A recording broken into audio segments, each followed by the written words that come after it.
I'm currently in a predicament, and quite frankly, I don't know what to do. I'll start from the beginning. 5 years ago, my next-door neighbor, Charlie, or Charles as we call him, informed us of his 14-year-old son's disappearance. He reported it to the police. It was on the news. It was everywhere. Me and my wife felt absolutely awful and always offered to help them out in any way we could. As the years passed with no word of their son, we assumed they eventually came to terms with it and realized the worst had probably happened. Me and my wife never had the nerve to ask if the body ever turned up. Occasionally, Charles and his wife would invite me and my wife over for a barbecue during the warmer months. We noticed neither of the two were ever the same since their son had gone missing. Charles's wife, Kathy, was always quieter and more reserved, and Charles just seemed more awkward and nervous, both understandable to a certain extent. Fast forward a couple of years later to just last week. Charles came over to me when I was taking out the garbage and asked to borrow a shovel. Without hesitation, I ran to get him my best shovel, not asking why he needed it. He thanked me and said he just had to do some work in his backyard, and he'd get it back to me by tomorrow. He then disappeared into his backyard. I went inside, and when I was by one of my upstairs windows that has a clear view into Charlie's backyard, I could see he was digging out a really big hole in the ground. He seemed to be struggling a bit. He's 56 after all. I figured I'd go grab my second shovel and help him out. As I entered his backyard and called his name, he looked up from what he was doing, dropped my shovel, and hurried over to me saying no. "No, it's okay, Tim. I got it. Please, just leave." I said, "What's wrong with you?" It's not a big deal, mainly because of his bizarre reaction. He told me, "I will not allow you to use that shovel in my backyard," and then pointed to the gate as if I were a dog. I was so taken aback by how he was acting that I just left without saying another word. I went upstairs to spy on him through the window. He was digging the hole for at least another half hour. When it finally looked like he was done, he started looking around, like up high at neighboring houses, as if to check and make sure nobody was watching.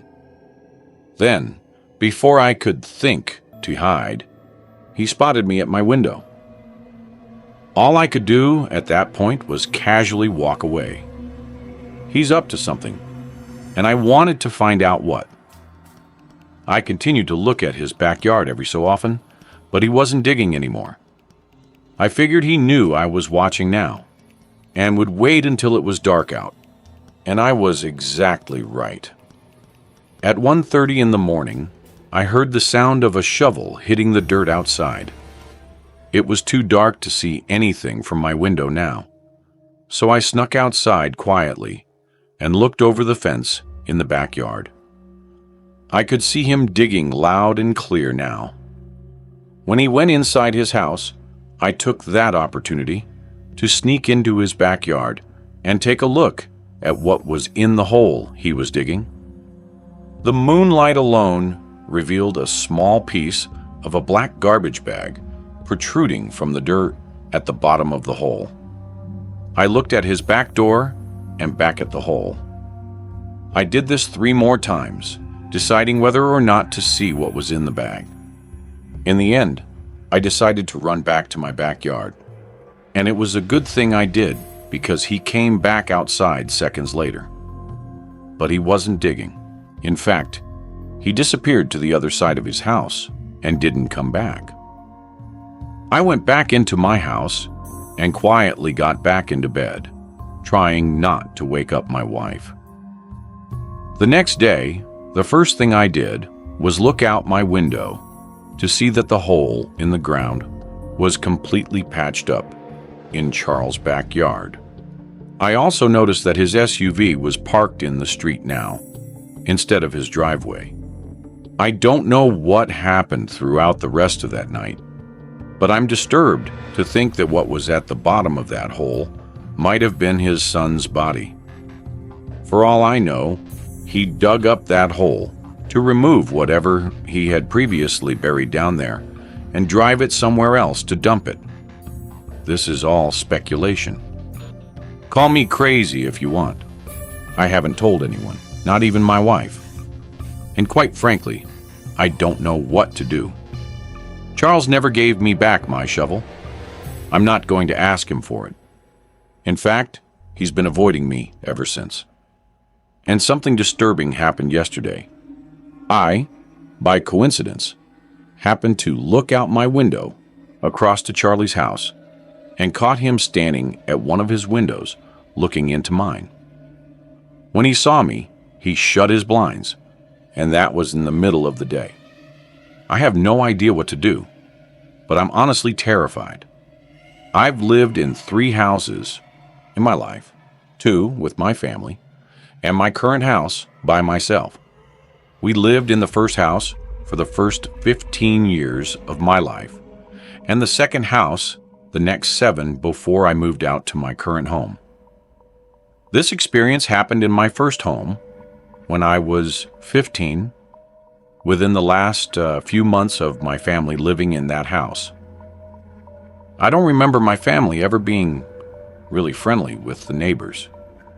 In fact, there were 2 kids living next door with their dad that me and my brother had only talked to maybe once or twice our entire lives, as bizarre as that is. Though we did know both of their names, Eric and Todd. One day, me and my brother, who is 5 years younger than me, were outside playing basketball in the driveway. That was when one of the 2 boys next door, Todd, came outside and walked over to us, initiating a conversation. I don't remember what we said to each other, quote for quote, but I remember the first thing that he asked us was if it was true that we were moving. As the older brother, I did most, if not all, the talking. Todd was probably the same age as me. I never actually asked.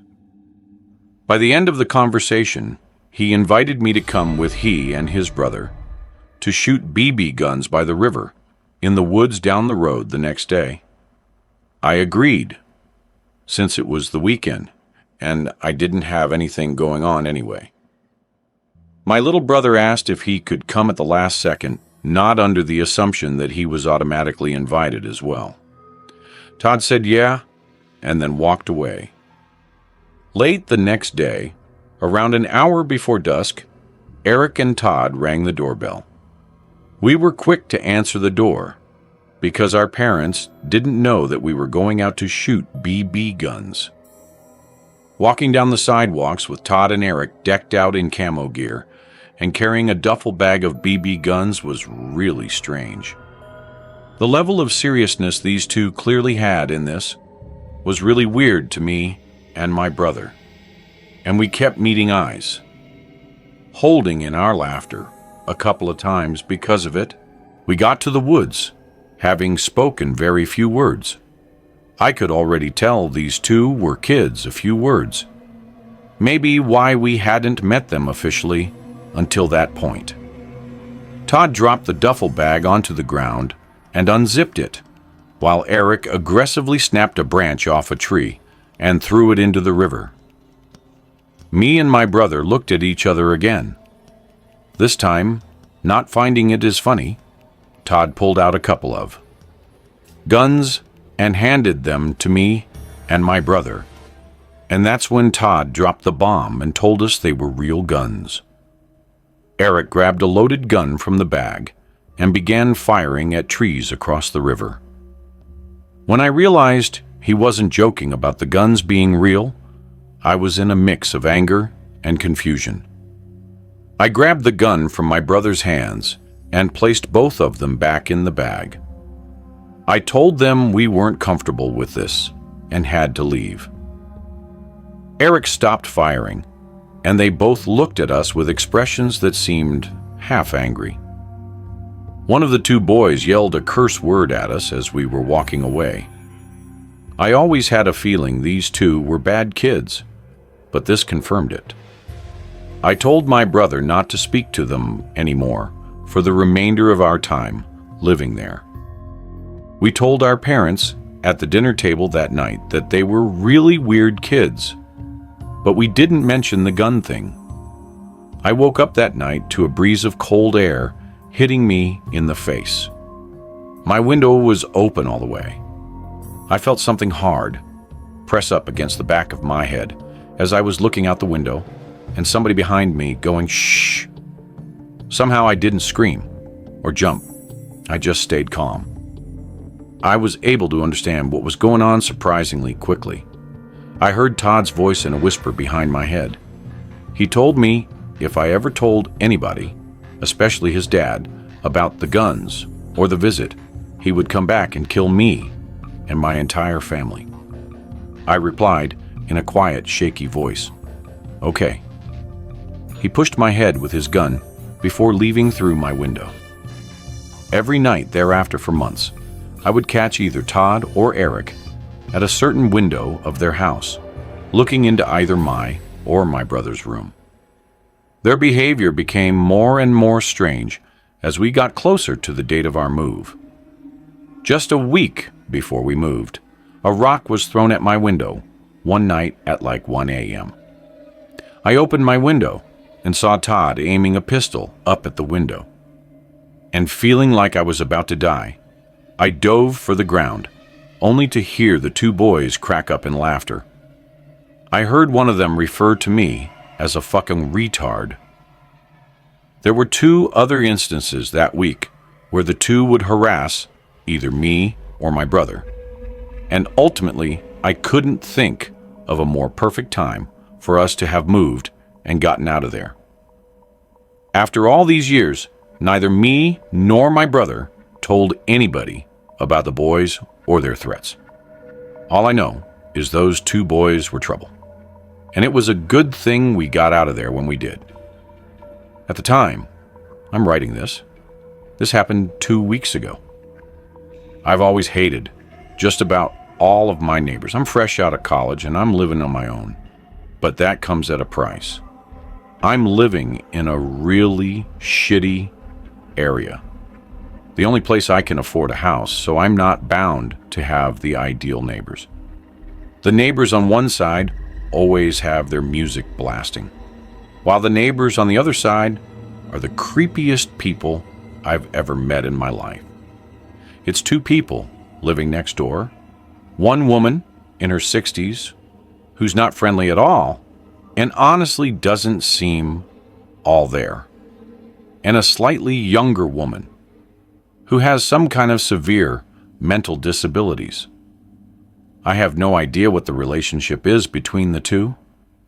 I would commonly be sitting on my front porch when I'd look over next door and see the older woman holding the younger woman back as she'd be having some kind of freak out episode. She'd have her arms crossed and she'd quickly rock back and forth while screaming and making noises. Sometimes she'd even look over and point at me and mumble stuff to the other woman. It's quite disturbing, actually. Sometimes I even go inside when I get too uncomfortable. Anyway, it was a night like any other. I had to go to bed early for work in the morning. However, the next-door neighbors were making an unusual amount of noise. I could hear the deranged woman screaming and throwing a fit as the older woman yelled in distress. This went on for about an hour, and I couldn't take it anymore. I marched over to the house next door and banged on the door. The older woman answered and greeted me with a, "What the hell do you want?" I asked as politely as I could to keep the noise down. In response, she raised her eyebrows and tilted her head down, clearly annoyed by my request. Just then, the younger woman entered the living room, screaming, "How dare you!" repeatedly. The older woman held her back from approaching me and then slammed the door in my face. I had no idea what just happened, but I felt like I didn't accomplish what I came there for. I walked back to my bed in defeat. However, I realized they had finally gone silent next door. I was able to get some sleep at last. Well, I woke up feeling like the night went way too fast. I looked at my clock and saw that it was only 3 o'clock in the morning. My head fell back into the pillow in relief, but pretty soon I thought I could hear something come from downstairs. I got out of my bed and went over to my door just to make sure I wasn't hearing things. When I didn't hear any other sounds, I went back to bed. I woke up once again to a dark room. Only 20 minutes had passed since I'd fallen back asleep. I didn't know what could have woken me up, though. And then I heard. I panicked and tried to find my phone on my bedside desk as a source of light, but when I found it, I didn't dare turn the light on. I looked around the dark room in silence, trying to find some kind of dark figure in the room. I looked at every corner of the room, and even though it was so dark, I could tell there wasn't anybody standing there. This time, I heard where it was coming from. I turned to the edge of my bed and saw a black shadowy circle-like object right at the edge of the wooden wall of my bed. When the light of my phone revealed that black object to be the face of the deranged woman from next door, she screamed like the lunatic she was. She screamed as if she were a vampire in the light. I screamed as well. I screamed as I clumsily ran for the door and tripped halfway, looking back to see the woman following me. I slammed the bedroom door behind me and ran all the way downstairs, where I locked the door leading to the upstairs. I called the cops as the woman pounded on the door, screaming incomprehensible things. When the cops showed up, I told them the woman lives next door and that she was mentally insane.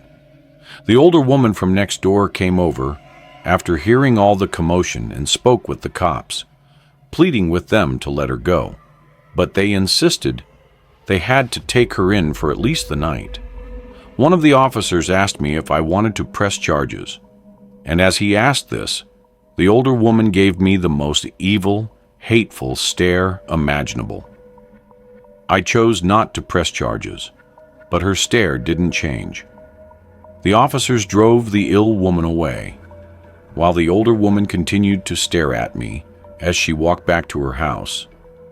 5 minutes later, I saw her get in her car and drive away. These two still live next to me.